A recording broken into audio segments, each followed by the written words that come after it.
पंढरपूर पासून अवघ्या 15 मिनिटांच्या अंतरावर पंढरपूर करकंब रस्त्यावर धोत्रेज ग्रँड प्रायव्हेट लिमिटेड घेऊन आले आहेत पंचतारांकित सुविधांनी युक्त हॉटेल ग्रँड। तसेच पुण्या मुंबईच्या धर्तीवर सर्व सुविधांनी युक्त hotel Shriyash restaurant, veg non veg permit room bar, प्रशिक्षित कुक व होस्टिंग सेवा हॉटेल ग्रँड मध्ये उपलब्ध आहेत। 50 एसी रूम्स, 3500 स्क्वेअर फुटाचा सुसज्ज बकवेट हॉल, भव्य एसी सूट्स, टेरेस गार्डन, भव्य लॉन आणि चेंजिंग रूम सहित स्विमिंग टँक, प्रशस्त पार्किंगची सुविधा। पंढरपूर नजीक असलेल्या हॉटेल ग्रँड या सुसज्ज आणि पंचतारांकित सुविधांनी युक्त hotel grand, hotel Shriyas restaurant, veg non veg permit room बार, पंढरपूर करकंब रोड। संपर्क 02186 24 22 45। ताज्या घडामोडी पाहण्यासाठी PVN म्हणजेच पंढरी वार्ता न्यूज या चॅनलला सबस्क्राईब करा।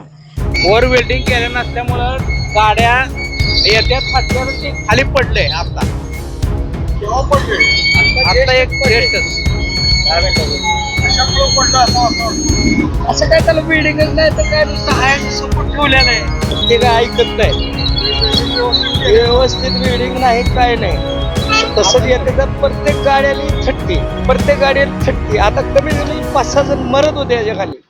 पंढरपूर शहरातील इंदिरा गांधी चौक, सरगम चौक परिसर हा वाहनांची प्रचंड वर्दळ असलेला चौक म्हणून ओळखला जातो।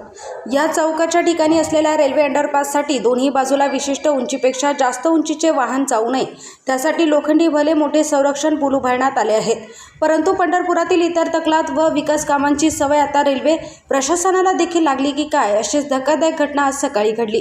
केवळ दैव बलवत्तर होते म्हणून यात कुठली जीवितहानी झाली नाही असेच म्हणावं लागेल। या ठिकाणी विशिष्ट उंचीची वाहने रेल्वे अंडरपास खालून जाऊ नये त्यासाठी बसविण्यात आलेला भला मोठा गर्डर आज सकाळी 11:30च्या सुमारास अचानक कोसळून खाली पडला। जवळपास 1 ते 1.5 टन वजन असलेला हा गर्डर रस्त्यावर कोसळल्यामुळे या बोगद्यातील एक मार्ग काही काळ बंद असल्याचे दिसून आले।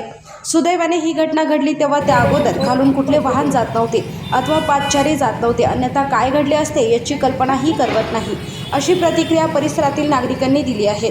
ओव्हर वेल्डिंग केलं नसल्यामुळं गाड्या येत्यात फाटल्यावरती खाली पडले। आता केव्हा पडले?